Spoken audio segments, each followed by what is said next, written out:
So hello, it is the middle of June 2024, and in front of me, or I guess that's just behind me, are a bevy of iPhones. And today we are going to be talking about which iPhone is best for you. Now, this is sort of a thinly veiled sales pitch because nearly all these iPhones are for sale. In fact, we're going to go through them, and I'm going to tell you all what great value they are, and why you should be immediately heading onto eBay to buy one or more of these phones. Now, the backstory is that, in fact, I've been waiting to sell these phones so I could buy a new phone for our computer teaching environment in Ulster, UK. So I couldn't wait, and I bought this phone. So this is, in fact, an iPhone 13 mini. And the latest generation of iPhones, well, since the iPhone 10 or the iPhone X, have had something called Face ID, of which I am a great fan. And of course, if you know your phones, you know that Google did have a series of phones with the Pixel 4, for example, which had a type of Face ID, a secure Face ID technology. But they gave it up because it was too expensive, and no other manufacturer put forward that, except that Apple came up with their own version. And since the iPhone 10 or the iPhone X, all iPhones, apart from the cheapo SE, which is an insult to the word iPhone, um, contain that very important technology. And I very much think that is the way forward. And so the phones I'm selling are in effect to purchase this phone, but I've already bought it. So I'm going through some of the other phones and tell you what's good and bad about them, and why you should definitely buy them all, so I can basically recoup my money that I've already spent on this phone. So for reference, the iPhone 13 mini is no longer produced, but I got this second hand for about £300. So that's about the going price for this phone. And of course, the latest phone is the iPhone 15.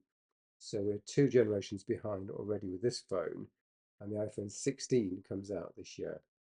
So that's about £300. That's not for sale because I've just bought it for our class. And the first one we're going to look at is this phone, and this is the iPhone 5S.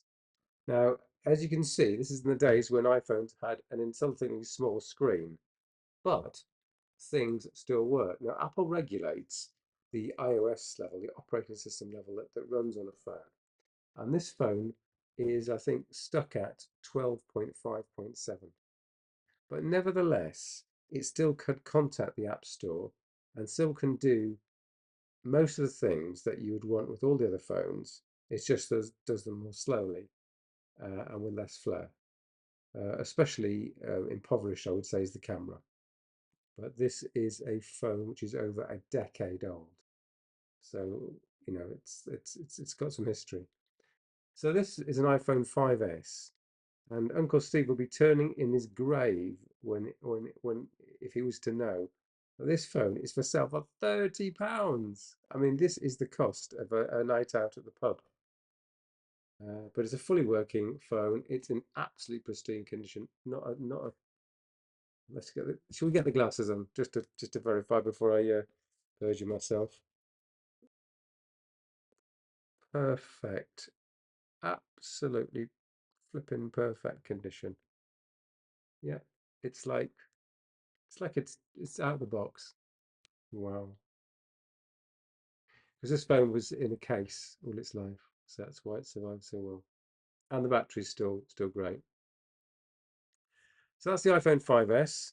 Next on my list is the iPhone 6S Plus.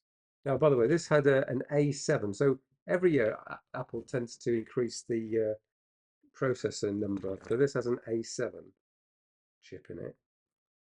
And if we go to the 6S Plus, that's here.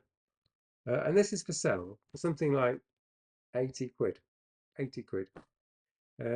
It's running iOS 15.8.2.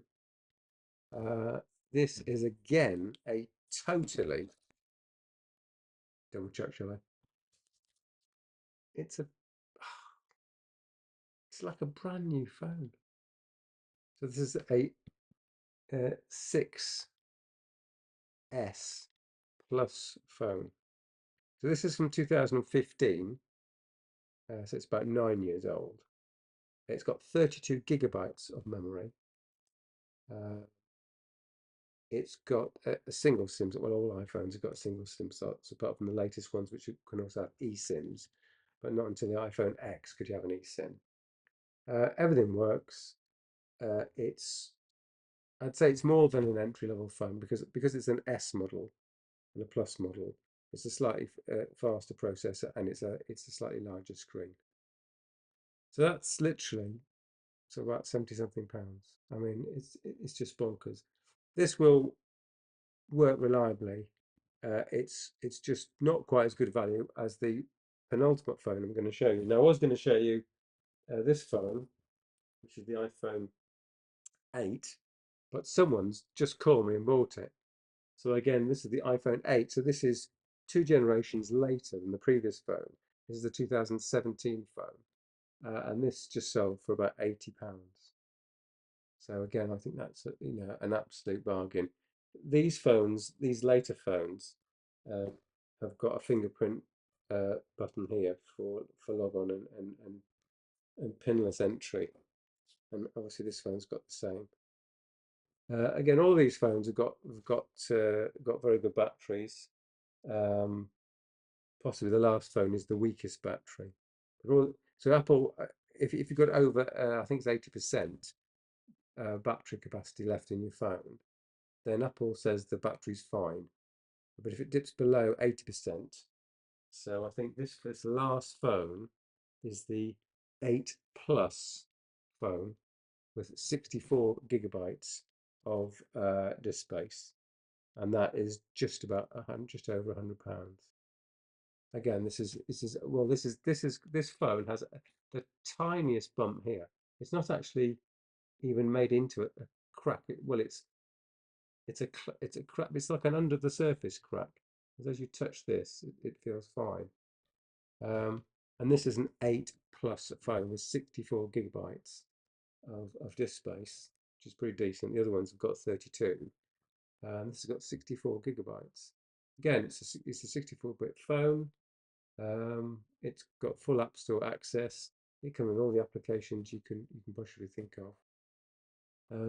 The only thing that has changed since these models are the two massive changes are better cameras in some respects, but also the Face ID technology. So these older phones uh, don't have the benefit of that Face ID technology, which I think is a really important point. But then for the price, this is £100, and my 13 mini is £300. And if you're getting a 13 on its own, it will be well over £300. It might be say 250, £400.